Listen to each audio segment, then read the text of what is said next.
കോതകുളം മഹിമ കൗൺസിലിംഗ് സെന്ററും തളിക്കുളം ഗ്രാമപഞ്ചായത്തും സംയുക്തമായി തെരഞ്ഞെടുക്കപ്പെട്ട നിർധനരായ 2 വ്യക്തികൾക്ക് 1.5 ലക്ഷം രൂപയുടെ ശ്രവണ സഹായികൾ സൗജന്യമായി നൽകി. തളിക്കുളം ഗ്രാമപഞ്ചായത്ത് കുടുംബാരോഗ്യ കേന്ദ്രത്തിൽ മഹിമ കൗൺസിലിംഗ് സെന്റർ മെയ് 19 നടത്തിയ സൗജന്യ കേൾവി പരിശോധന ക്യാമ്പിൽ കേൾവി കുറഞ്ഞതും പുതിയ ശ്രവണ സഹായി വാങ്ങാൻ കഴിയാത്തവരുമായ തെരഞ്ഞെടുക്കപ്പെട്ട 22 പേരിൽ നിന്നും മഹിമ കൗൺസിലിംഗ് സെന്ററിൽ നടത്തിയ ചടങ്ങിൽ നറുക്കെടുപ്പിലൂടെയാണ് വിജയികളെ കണ്ടെത്തിയത്.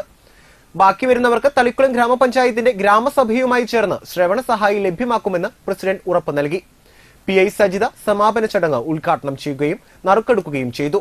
മഹിമ counselling and psychotherapy centre head Joseph Jose അധ്യക്ഷത വഹിച്ചു.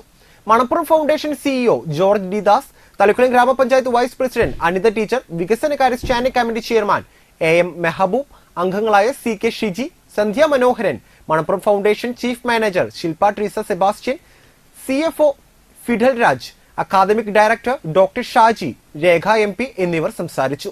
മഹിമ counselling centre clinical psychologist Nithya KA, ഓഡിയോളജിസ്റ്റുമാരായ Aishwarya TG, Dhini PG, psychiatric counsellor Ashmi Prakash, admin Abhirami Ajay, Faseela PM എന്നിവർ ചടങ്ങിൽ നേതൃത്വം നൽകി.